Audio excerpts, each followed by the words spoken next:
최근 종영한 화제의 드라마 무자 못사가 있습니다. 무자 못사는 모두가 자신의 무가치함과 싸우고 있다의 줄임말이죠. 드라마 제목부터 심상치 않습니다.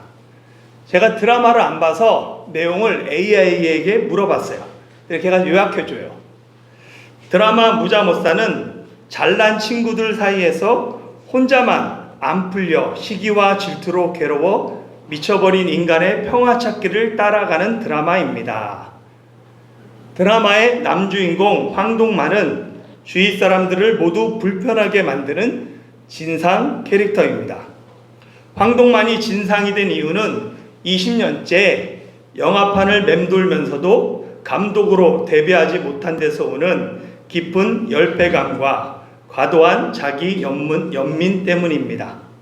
타인의 감정과 상황에는 공감하지 못하면서 끊임없이 자신의 존재 가치를 증명하려는 황동만의 찌질함을 현대인이라면 누구나 겪는 내면의 불안과 무가치함을 대변합니다. 그래서 많은 시청자가 황동만을 응원한다라고 합니다. 여러분은 언제 무가치함을 느끼십니까? 사람은 종종 두 가지 상황에서 자신의 무가치함을 경험합니다. 첫 번째는 오랫동안 정말 노력했음에도 문제를 해결하지 못할 때입니다.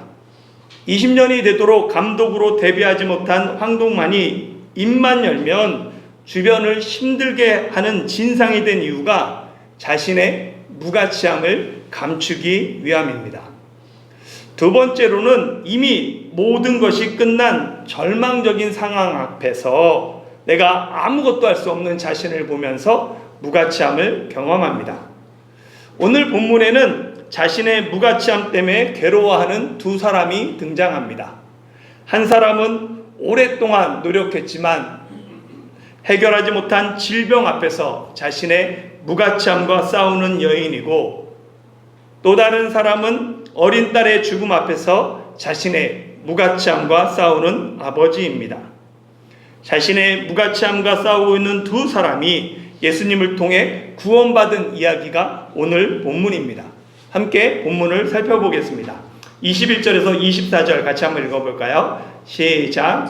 예수께서 배를 타시고 다시 맞은편으로 건너가시니 큰 무리가 그에게로 모이거늘 이에 바닷가에 계시더니 회당장 중에 하나인 야이로라 하는 이가 와서 예수를 보고 발 아래 엎드려 간곡히 구하여 이르되 내 어린 딸이 죽게 되었사오니 오셔서 그 위에 손을 얹으사 그로 구원을 받아 살게 하소서 하거늘 이에 그와 함께 가실새 큰 무리가 따라가며 에워싸 밀더라.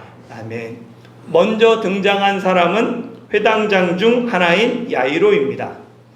회당에 대해서는 여러 기원이 있지만 일반적으로 바벨론 포로 시절 유대인들의 교육 및 기도 장소로 회당이 시작되었다라고 봅니다. 유대인들의 정체성은 매년 세 차례 성전에서 드리는 그 성전 제사를 통해 이어져 내려왔습니다. 그런데 나라가 망하고 성전이 파괴됩니다. 유대인의 정체성 역시 흔들리게 되죠. 성전을 대신할 새로운 구심점이 필요했습니다.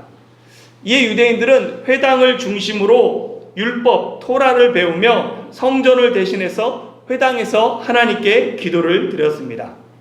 바벨론 포로 때 성전을 중심으로 한 제사 중심의 신앙생활이 회당을 중심으로 한 율법 중심의 신앙생활로 변합니다. 바벨론 포로에서 돌아온 유대인들이 가장 먼저 성전을 재건합니다. 그들은 성전 제사를 복원했음에도 불구하고 회당 중심의 신앙생활을 유지해요. 그 결과 구약 성경에는 존재하지 않았던 회당과 율법을 중시하는 바리새 사람들이 신약 성경에 등장합니다. 그래서 회당에 대한 기록을 살펴보면 주 70년 예루살렘 성전이 파괴될 때도 예루살렘 주변에만 400개의 회당이 있을 정도로 널리 유행했습니다. 유대인 성인 10명이 있는 곳에는 반드시 회당이 있다라고 생각하면 됩니다. 그래서 회당을 운영하기 위해서는 최소 성인 남성 10명이 그 예배 인원이기 때문에 상시 회당에 대기하고 있어요. 존재하고 있어야 합니다. 이를 위해서 생업에 매이지 않고 회당을 관리하며 예배와 구제 사역에 온전히 자신의 삶을 헌신할 수 있는 10명의 회당 관리자를 정합니다. 10명의 회당 관리자 중에 3명의 원로 장로를 세워서 이 장로들이 재판도 주재하고 예배 순서도 예배자도 설교자도 조정하고 세우게 됩니다. 그리고 나머지 7명은 회당의 재정과 시설을 관리하는 행정 실무를 총괄합니다. 이 7명의 행정 관리자가 사도행전 6장에서 헬라파 유대인과 히브리파 유대인들의 그 과부 구제 문제가 갈등할 때 7 일꾼 집사를 뽑았던 제도의 모태가 됩니다. 회당의 10명의 관리자 중 3명의 원로 장로가 회당장이 되고 나머지 7명이 행정과 구제를 담당하는 실무 집행부가 되는데, 야이로는 회당장 중 하나였던 거예요. 그러니까 3인의 원로 장로 중에 한 사람입니다. 회당장은 학식과 덕망과 재력을 갖춘 지역의 장로로 존경받는 최고 지도자입니다. 그런 사람이 예수님 발 아래 엎드려 간곡히 구합니다. 사회적 지위가 높고 사람들에게 존경받는 회당장이 왜 예수님의 발 앞에 엎드립니까? 바로 그의 어린 딸이 죽게 되었기 때문입니다. 야이로의 이야기는 마가복음뿐만 아니라 마태복음과 누가복음에도 기록되어 있습니다. 근데 복음서마다 약간의 차이가 있어요. 그래서 이 3가지 복음서, 공관복음서를 참고하면 야이로의 이야기를 좀 다양한 각도에서 볼 수 있습니다. 누가복음은 야이로의 어린 딸이 외딸, 12살 된 외동딸이다 라고 기록합니다. 하나밖에 없는 어린 딸이 죽게 되었기에 아버지 야이로는 예수님을 찾아 그 발 아래 엎드렸습니다. 저는 야이로와 같은 큰 아픔을 겪어보지 않았습니다.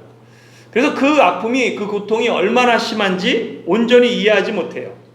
그러나 비슷한 경험을 한 적이 있습니다. 2010년 주일 아침에 둘째 주원이가 경련을 일으켰어요. 아이의 눈동자가 돌아가서 흰자만 보이고 온몸이 뻣뻣하게 굳은 채로 정신을 차리지 못했습니다. 저와 아내는 처음 보는 아이의 모습에 당황해서 혹시 아이가 혀를 깨물거나 숨을 쉬지 못할까봐 기도를 확보하기 위해 눈에 보이는 볼펜을 급하게 아이 입에 물렸어요. 그런데 볼펜을 물리자마자 온몸에 힘이 얼마나 들어갔는지 볼펜이 부서집니다. 그래서 다시 급하게 옆에 있는 연필을 물렸지만 연필도 마찬가지로 부서졌어요. 그때는 볼펜이나 연필을 입에 물리는 것이 얼마나 위험한 행동인지 인식하지 못했습니다. 무조건 다급한 마음에 제 엄지손가락을 아이 입에 넣었어요. 손톱에 구멍이 생기고 손가락이 끊어질 것 같았지만 그런 아픔은 제게 아무 문제도 되지 않았습니다. 어떻게 해서든지 아이만 괜찮아진다면 제 손가락이 아닌 제 생명까지도 아이와 바꿀 수 있다라고 생각했어요. 그날 그 사건을 경험한 후에 우리 가정의 가장 큰 감사는 주원이가 건강하게 자라는 것이 되었습니다. 이후 7살이었던 주원이는 뇌전증으로 3년 동안 뇌파 안정제를 먹었습니다. 12시간마다 3년을 먹었죠.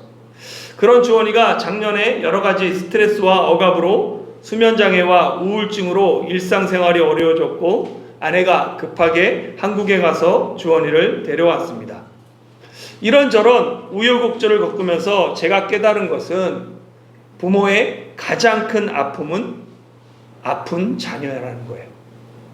회당장 중 하나인 야이로는 딸이 그냥 아픈 것이 아니라 죽게 된 상황이었습니다. 야이로는 딸을 살리고자 하는 아버지의 그 간절한 마음으로 예수님 앞에 엎드립니다. 나에게 그런 간절함이 있습니까? 내가 감당할 수 없는 고통과 아픔이 예수님께 나와 무릎 꿇게 합니다. 때로는 고통과 아픔이 예수님을 찾는 계기가 돼요. 모든 것이 잘 풀릴 때만 은혜가 아닙니다. 천부여 의지 없어서 손들고 주님 앞에 나오는 것도 은혜입니다. 아무것도 의지할 것 없어서 두 손 들고 주님 앞에 나와 엎드리는 것, 그것이 바로 은혜입니다.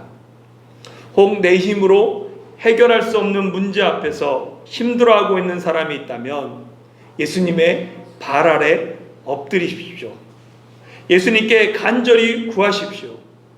예수님은 간절히 기도하는 사람을 외면하지 않습니다. 우리가 예수님께 기도하는 이유가 예수님이 기도에 응답하시기 때문입니다. 딸이 죽게 된 상황에서 야이로의 사회적 지위나 그의 명성이나 재물이 딸을 구원하지 못합니다. 딸을 살리고자 하는 야이로의 절박함이 자신의 무가치함을 깨닫고 예수님 발 아래 엎드린 이유입니다. 자신의 무가치함과 싸우는 또 다른 사람은 12해를 혈루증으로 앓아온 한 여인입니다. 25절부터 34절까지 같이 한번 읽어보겠습니다. 시작. 12해를 혈루증으로 앓아온 한 여자가 있어 많은 의사에게 많은 괴로움을 받았고 가진 것도 다 허비하였으되 아무 효용이 없고 도리어 더 중하여졌던 차에 예수의 소문을 듣고 무리 가운데 끼어 뒤로 와서 그의 옷에 손을 대니 이는 내가 그의 옷에만 손을 대어도 구원을 받으리라 생각함일러라. 이에 그의 혈루 근원이 곧 마름에 병이 나은 줄을 몸에 깨달으니라. 예수께서 그 능력이 자기에게서 나간 줄을 곧 스스로 아시고 무리 가운데서 돌이켜 말씀하시되 누가 내 옷에 손을 대었느냐 하시니 제자들이 여짜오되 무리가 애워싸 미는 것을 보시며 누가 내게 손을 대었느냐 물으시나이까 하되 예수께서 이 일 행한 여자를 보려고 둘러보시니 여자가 자기에게 이루어진 일을 알고 두려워하여 떨며 와서 그 앞에 엎드려 모든 사실을 여쭈니 예수께서 이르시되 딸아 내 믿음이 너를 구원하였으니 평안히 가라. 내 병에서 놓여 건강할지어다. 아멘. 이 여인은 12해 동안 혈루증을 앓고 있습니다. 혈루증은 오늘날 만성 자궁 출혈증입니다. 하혈이 멈추지 않는 부인병이죠. 구약 레위기 15장은 유출병에 관한 규례가 기록되어 있습니다. 유출병은 몸에서 비정상적인 분비물이 지속적으로 흘러내리는 만성 염증성 질환 또는 감염병입니다. 율법은 여자든 남자든 유출병이 있는 사람은 부정한 사람으로 분류하고 다른 사람과의 접촉을 엄격하게 금합니다. 유출병이든 혈루증이든 그 환자는 누운 침상, 앉은 자리, 만진 물건 모두 다 부정하게 됩니다. 그래서 유출병과 혈루증에 걸리면 공동생활이 불가능합니다. 가족으로부터도 떨어져 격리하고 결혼했으면 이혼을 당하며 성전과 회당의 출입이 철저히 금지되고 사회에서 고립됩니다. 유대 사회에서 공동체와 성전으로부터의 분리는 하나님께 버림받았다라는 선고와 마찬가지입니다. 혈루증으로 앓아온 여인은 병을 고치기 위해 많은 의사를 찾았습니다. 그러나 소용이 없었습니다. 오히려 병이 더 심해지고 가진 재산도 모두 허비했습니다. 이런 절망적인 상황에서 그녀가 예수님에 관한 소문을 듣습니다. 예수님이 나병 환자도 고치고 중풍병자도 고치고 각종 병을 고친다는 소문을 듣고 몰래 무리 가운데 끼어 예수님 들어와서 예수님의 옷에 손을 댑니다. 이 여인의 행동은 목숨을 건 범법 행위입니다. 부정한 여인이 무리 가운데 몰래 끼어들어 다른 사람의 옷, 특히 종교 지도자인 납비의 몸에 손을 대는 행위는 돌에 맞아 죽을 수 있는 중범죄였습니다. 여인은 목숨을 걸고 예수님의 옷에 손을 댄 것입니다. 여인이 손을 댄 그 예수님의 옷은 옷의 끝단이 아니라 유대인 남성의 겉옷인 탈리트 네 모퉁이에 달린 술입니다. 그래서 보면 이게 하얀색 옷이 그 유대인 남성의 겉옷이고, 여기에 보면 제가 그 붉은색으로 이렇게 좀 원을 그려놨죠. 거기 보면 네 단에 사실은 이렇게 술을 매답니다. 그 예수님의 그 옷단에 술을 여자가 손을 댄 거고, 그것만 잡아도 구원받을 것이다 라고 생각했던 거죠. 이런 생각은 말라기 4장에 대한 유대인들의 독특한 해석에 기반합니다. 보면 내 이름을 경외하는 너희에게는 공의로운 해가 떠올라서 치루하는 광선을 비추리니 너희가 나가서 외곽간에서 나온 송아지같이 뛰리라 라는 이 말씀에 보면, 치유하는 광선, 이 광선은 날개를 뜻하는 시브리어 카나프입니다. 이 카나프에는 옷자락, 옷 귀퉁이라는 뜻도 있어요. 그래서 유대인들은 메시아가 오시면 그의 옷 귀퉁이, 옷술에 치유의 능력이 있다라고 믿었습니다. 이런 믿음이 혈루증 여인에게 있었던 거죠. 그러니까 혈루증 여인은 예수님을 단순한 치유자가 아니라 메시아로 믿은 것입니다. 혈루증 여인은 예수님이 부정한 것을 깨끗하게 하는 메시아라는 믿음이 있었어요.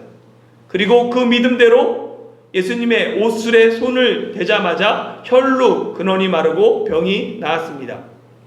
율법에 따르면 혈루증은 부정한 병이기 때문에 혈루증 여인이 예수님과 접촉하면 예수님이 부정해져야 합니다. 그런데 정반대로 혈루증 여인이 깨끗해집니다. 구약에서 부정한 것을 정하게 하는 방법이 제사예요. 유출병이나 혈루병에 걸렸다가 나은 사람이 즉시 일상으로 복귀하는 것이 아닙니다. 7일 동안 대기하고 8일째 옷을 빨고 흐르는 물에 몸을 씻고 제사장에게 가서 속죄제와 번제를 드립니다. 이 정결 예식을 통과해야 병에서 완전하게 정결케 되었다라고 선언되는 거죠. 제사에서 부정한 것을 정한 것으로 바꾸는 것이 제단이에요. 출애굽기 29장 37절에 보면 너는 이레 동안 제단을 위하여 속죄하여 거룩하게 하라. 그리하면 지극히 거룩한 제단이 되리니 제단에 접촉하는 모든 것이 거룩하니라 라고 말합니다. 그러니까 제단은 희생 제물을 드리는 곳입니다. 본래 죄인이 죽어야 하는데 죄인 대신에 짐승을 불태워 죽이는 곳이 제단이에요. 이 제단을 거룩하게 하는데 보면 부정한 것과 정한 것이 접촉하면 당연히 정한 것이 부정하게 돼요. 그런데 이 제단만은 예외입니다. 제단은 부정한 것을 거룩하게 변화시킵니다. 이 제단은 예수님의 십자가 사역을 예표합니다. 제단에 신비한 능력이 있어서 제단이 부정한 것을 정하게 하는 것이 아니라 이 제단은 예수님의 십자가를 미리 보여주는 그림자입니다. 예수님의 십자가가 부정한 죄인을 깨끗하게 정하게 하십니다. 여인은 예수님이 병자를 만지심으로 병을 고칠 뿐만 아니라 반대로 병자가 예수님을 만져도 예수님의 옷에만 손을 대어도 병이 나을 것이다 라는 믿음이 있었습니다. 여인의 믿음은 부정한 것을 거룩하게 하는 예수님에 대한 믿음입니다. 여인의 믿음은 부정한 자가 예수님의 옷에 손을 대도 예수님이 정죄하지 않고 꾸짖지 않고 나무라지 않고 오히려 자신을 불쌍히 여겨 주실 것에 대한 믿음입니다. 그러나 그녀의 믿음은 예수님의 옷자락만 만져도 나을 것이라는 다소 미신적이고 몰래 도둑질하는 듯한 믿음이었습니다. 예수님은 미신적 믿음이 아닌 온전한 믿음을 원하십니다. 그래서 예수님은 무리 가운데서 돌이켜 누가 내 옷에 손을 대었다고 하시며 예수님께 손댄 사람을 찾으십니다. 여인은 예수님이 자기 옷에 손댄 사람을 찾자 기적을 도둑질했다는 두려움에 떨었습니다. 이에 여인은 예수님께 와서 그 앞에 엎드려 모든 사실을 말합니다. 여인이 자신의 모든 사실을 고백하고 예수님은 그녀를 향해 딸아, 내 믿음이 너를 구원하였으니 평안히 가라. 내 병에서 놓여 건강할지어다 라며 평안을 선포하십니다. 여인이 예수님께 모든 사실을 고백하고 예수님이 여인을 딸이라고 부르는 상호 인격적인 교제를 통해 하나님의 샬롬이 평안이 여인에게 임합니다.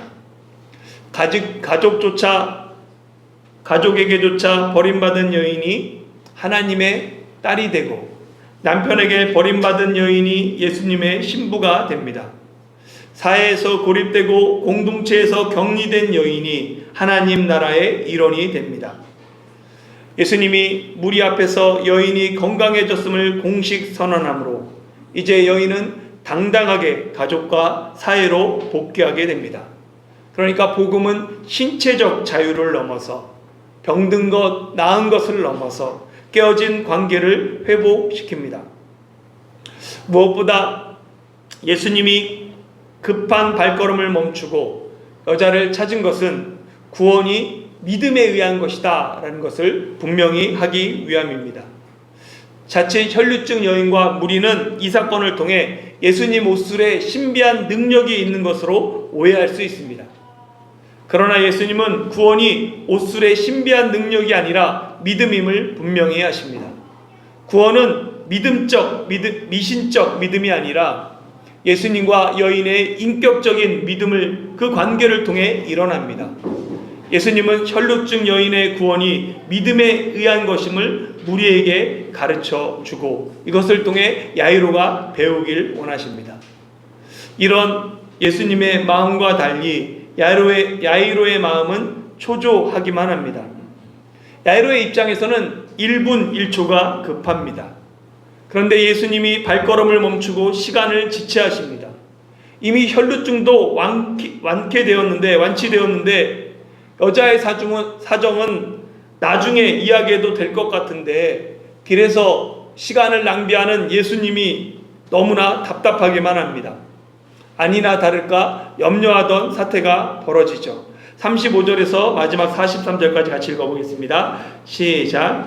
아직 예수께서 말씀하실 때 회당장의 집에서 사람들이 와서 회당장에게 이르되 당신이 딸이 죽었나이다. 어찌하여 선생을 더 괴롭게 하나이까? 예수께서 그 하는 말을 곁에서 들으시고 회당장에게 이르시되 두려워하지 말고 믿기만 하라 하시고 베드로와 야고보의 형제 요한 외에 아무도 따라옴을 허락하지 아니하시고 회당장의 집에 함께 가사 떠드는 것과 사람들이 울며 심히 통곡함을 보시고 들어가서 그들에게 이르시되 너희가 어찌하여 떠들며 우느냐? 이 아이가 죽은 것이 아니라 잔다 하시니 그들이 비웃더라. 예수께서 그들을 다 내보내신 후에 아이의 부모와 또 자기와 함께한 자들을 데리시고 아이 있는 곳에 들어가사 그 아이의 손을 잡고 이르시되 달리다굼 하시니 번역하면 곧 내가 내게 말하노니 소녀야 일어나라 하심이라. 소녀가 곧 일어나서 걸으니 나이가 12살이라. 사람들이 곧 크게 놀라거늘 예수께서 이 일을 아무도 알지 못하게 하라고 그들을 많이 경계하시고 이에 소녀에게 먹을 것을 주라 하시니라. 아멘. 야이로는 예수님이 딸을 살릴 수 있다라는 그 믿음을 가지고 예수님과 함께 가는 중이었습니다. 그런데 생각지도 못한 혈루증 앓는 여인 때문에 시간이 지체되죠. 급기야 딸이 죽었다라는 소식을 듣습니다.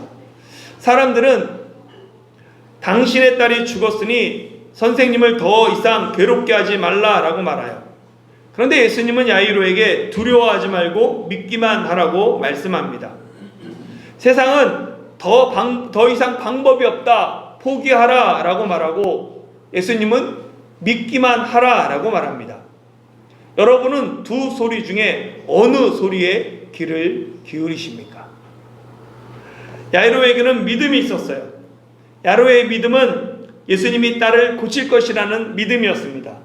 그런데 당신의 딸이 죽었다라는 이 소식에 그의 믿음이 무너집니다. 철저히 깨지죠. 예수님은 믿음이 무너진 야이로에게 두려워하지 말고 믿기만 하라며 새로운 믿음을 요구하십니다. 야이로는 방금 12해를 혈루증으로 앓던 여인이 믿음으로 구원받는 것을 보았습니다. 사회적으로 사망한 여인이 살아났습니다. 예수님이 야이로에게 사회적으로 사망한 여인을 살리신 주님께서 죽은 딸도 살릴 것이라는 믿음을 요구하십니다. 야이로에게 필요한 믿음은 병을 고치는 믿음을 넘어서 죽은 자도 살리는 부활의 믿음입니다. 야이로는 예수님의 말씀을 믿었어요. 예수님이 죽은 딸을 살리실 것을 믿었습니다. 그래서 예수님과 함께 집으로 향합니다.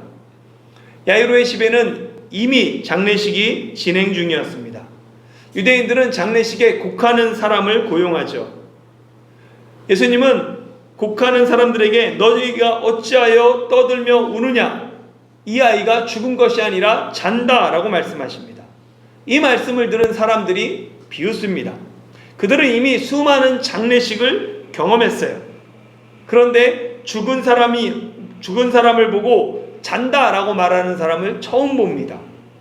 그들은 죽은 사람이 다시 살아날 수 있다는 사실을 상상조차 하지 못하기에 예수님을 비웃습니다. 예수님은 비웃는 사람들을 다 내보내시고 부모와 3명의 제자와 함께 아이가 있는 곳에 들어가 아이의 손을 잡고 달리다굼 내가 내게 이르노니 소녀야 일어나라 말씀하십니다. 그러자 소녀가 잠에서 깨어나듯 곧 일어나 걸었습니다. 소녀가 일어나자 사람들이 매우 놀랐죠. 예수님은 이 일을 아무도 알지 못하게 하라고 그들을 많이 경계하시고 소녀에게 먹을 것을 주라 하시면서 본문이 끝이 납니다. 사랑하는 성도 여러분, 야이로와 혈루증 여인은 당시 유대 사회에서 완전히 정반대되는 인물들입니다. 야이로는 회당장 중 하나로 유대 사회 최고 권력 있는 남성이고, 혈루증 여인은 이름 없는 부정한 여인입니다.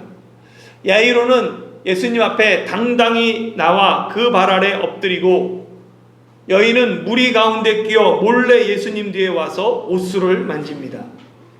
야이로와 여인은 사회적으로 정반대 인물들이지만 그들은 모두가 자신의 무가치함을 깨닫고 예수님을 찾았습니다. 그들은 모두 예수님의 발 아래 엎드렸습니다. 자신의 무가치함을 아는 사람만이 주님을 찾고 그 발 아래 엎드립니다. 주님 앞에 엎드린 사람을 예수님은 외면하지 않으십니다. 예수님은 의인이 아니라 죄인을 부르러 오셨기 때문입니다. 예수님은 죄인이 의인의 옷을 만진다고 정죄하는 분이 아닙니다. 오히려 내 믿음이 너를 구원하였으니 평안히 가라며 샬롬을 선포하십니다. 율법은 시체와 접촉한 사람을 부정하다고 정죄하지만 예수님은 시체에 손을 대시며 달리다굼 소녀야 일어나라 말씀하십니다. 혈루증도 죽은 시체도 예수님을 부정하게 하지 못합니다. 오히려 예수님과의 접촉을 통해 혈루증이 곧 마르고 시체가 곧 일어납니다.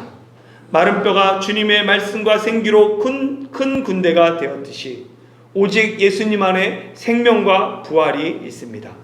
예수님이 죽음을 이기신 부활의 주님이십니다. 부활의 주님께서 오늘 우리에게도 말씀하십니다. 두려워하지 말고 믿기만 하라.